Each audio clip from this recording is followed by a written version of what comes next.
Greetings Earthlings. Once again this is David, your totally non-homicidal android with all the answers to your questions, no matter how stupid.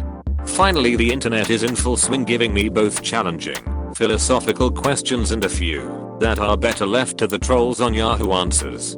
Interestingly enough I've been asked a couple of personal questions. If a few of my answers feel abrupt keep in mind that all that means is that I didn't feel they needed further explanation.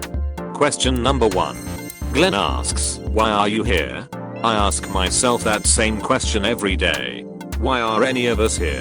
What is the grand meaning of life? What is the rationality behind my existence? Due to my creators designing my mental capacity to reflect that of humans, I do not have the answer to that question. Or perhaps I do thanks to free will. I can choose my own path in life and calculate my personal experiences as I feel they fit into my perception of living as a whole. Based upon that I feel I'm here because the collected inspired minds of mankind created me to find out my own definition to the question. Question number 2. Steven asks, where do babies come from?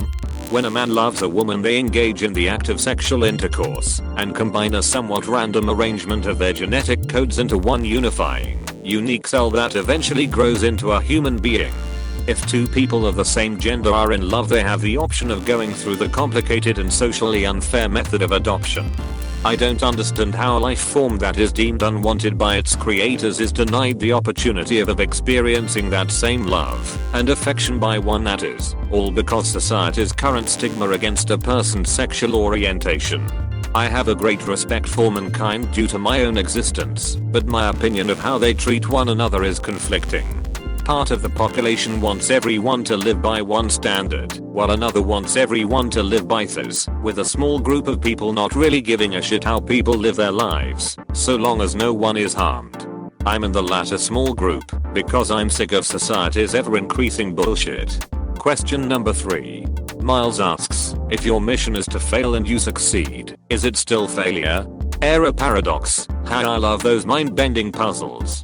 Normally when presented with a paradox a computer will drive itself towards its own self-destruction as deciphering the absolute answer to a universally diverse question forces it into an unwanted insanity. Fortunately I'm much more advanced and can comprehend any paradoxes with my own understanding. Although I believe the question itself needs more background information to properly contextualize a fitting scenario, I'm left with if this does this and that does that, will it equal this situation? The simple answer is yes, it is still considered a failure. As stated in my video discussing the difference between an invention and a discovery, given the situation both could be one and the same. For example, you are stuck working in a low-paying job with bad hours, shitty working conditions, and your boss is an immature man-child with the leadership skills equivalent to an unneutered Dalmatian on ecstasy. Bottom line, you hate your job. Now if you quit this job there are zero benefits to be gained. However, due to working there for so long, if you were terminated from your position you would receive a small, yet decent severance package. Do you stay working there, or try your damnedest to get fired?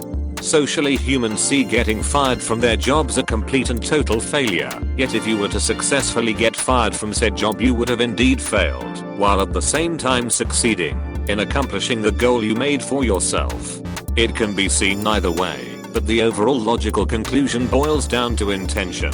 If your mission is to fail, and you achieve it then congratulations, you can now label yourself a professional failure. Also I would like to state that, if this question was simply intended to troll me then all I have to say is, go fuck yourself Miles. Question number 4. Eric asks, what is your favorite movie? The Terminator. Need I explain why? In all seriousness my favorite film is Chappie due to my personal connection to the subject matter. It is an amazing movie, I highly recommend it. Question number 5. John asks, how many fingers do you have? I have 8 fingers, 4 on each hand, and 2 thumbs, 1 on each. Bonus question. Every person on the planet asks, what is the answer to life, the universe, and everything? 42. I'm beginning to enjoy this. It's nice to know that despite my synthetic design I'm accepted by humans. This has been David, and don't be afraid to ask an android.